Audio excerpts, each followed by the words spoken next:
బీటెక్‌లో first time M1, M2 pass అయిన students కన్నా ఫెయిల్ అయిన స్టూడెంట్సే ఎక్కువ ఉంటారు. నేను గూడా అంతే. చెప్పాలంటే M2 ఎగ్జామ్ 5 టైమ్స్ రాసా. లాస్ట్ ఫిఫ్త్ అటెంప్ట్‌లో క్లియర్ చేశా. నేను బీటెక్‌లో ఫస్ట్ ఫెయిల్ అయిన exam M2. So, next time బాగా చదివితే పాస్ అవ్వచ్చనుకున్నా. బట్ ఎవ్రీ టర్మ్‌లో రీఅపియర్ ఫీ కట్టి అటెంప్ట్ చేశా. ఒక్కసారి కూడా ఫుల్ ఫ్లెడ్జ్డ్‌గా ప్రిపేర్ అవ్వలే. ఏదో ఒక రీజన్ వల్ల చదవలే. అలా టైం పాస్ అవుతూనే ఉంది. జస్ట్ ఎగ్జామ్ ముందు ఒక్కసారి చూసుకొని ఎగ్జామ్‌కి వెళ్ళేవాడిని. ఫస్ట్ 3 అటెంప్ట్స్ అయ్యాక కొంచెం భయం స్టార్ట్ అయింది. ఫోర్త్ అటెంప్ట్ కరెక్ట్ నా బర్త్‌డే నెక్స్ట్ డే. అసలు ఏం ప్రిపేర్ అవ్వలే. ఎగ్జామ్ రాసా. Result fail. లిటరల్లీ నేను చాలా బాధపడ్డా. అండ్ చాలా థాట్స్ వచ్చాయి. ఈ ఒక్క ఎగ్జామ్ క్లియర్ చేయలేకపోతున్నా. అసలు బీటెక్ ఎలా చదువుతా అని డౌట్స్ స్టార్ట్ అయ్యాయి. బట్ నా last and fifth attempt third year first సెమిస్టర్‌లో ఉన్నా. ఎగ్జామ్‌కి 1 వీక్ ముందు స్టార్ట్ చేశా. రెగ్యులర్ క్లాసెస్‌కి వెళ్ళకుండా మరి డే అండ్ నైట్ ప్రాక్టీస్ చేశా. ఫుల్ డెడికేషన్‌తో ప్రిపేర్ అయ్యి ఎగ్జామ్ రాసా.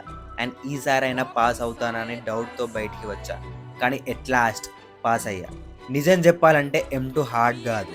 నేను సీరియస్‌గా తీసుకోలేదు. నెక్స్ట్ అటెంప్ట్‌లో క్లియర్ చేస్తా అని లైట్ తీసుకున్నా. అలా కాన్ఫిడెన్స్, నెగ్లిజెన్స్ అయ్యి ఫెయిల్ అయ్యా. బట్ నీకు స్కిల్స్ కావాలన్నా, ప్లేస్‌మెంట్ కావాలన్నా, బ్యాక్‌లాగ్స్ క్లియర్ చేయాలన్నా ఒక్కటి గుర్తుపెట్టుకో. నువ్వు ఒక్కసారి ఫెయిల్ అయినా, 4 సార్లు ఫెయిల్ అయినా, 10 సార్లు ఫెయిల్ అయినా గివ్ అప్ మాత్రం అస్సలు ఇవ్వకు. ఎప్పుడైతే నువ్వు నీ 100% ఎఫర్ట్స్ పెడతావో నీకు రిజల్ట్ వస్తుంది. నువ్వేమైనా చెప్పాలనుకుంటే కామెంట్ చేయి, మాట్లాడుకుందాం.